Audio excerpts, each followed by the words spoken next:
Ekoizpen berriak azken finean kameleoia izena izanen du, eta kameleoi izen horrek oso erakargarria da, eta oso zentzu izugarria da, bai bere ideiak hortikan sormena egiteko, kameleoia, kolorea, horrekin jolastu nahi genuen, eta jolastuz, azken finean eta dantzaz, horrela egin dugu, ekin.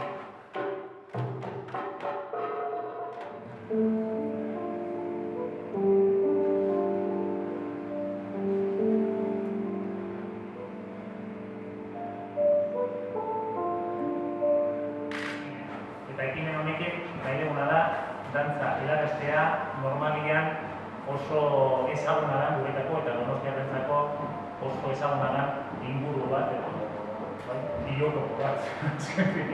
Gure biotopoa da taberna edo hemen Donostian, eta tabernekin hitz egin dugu eta tabernekin egin nahi dugu halako.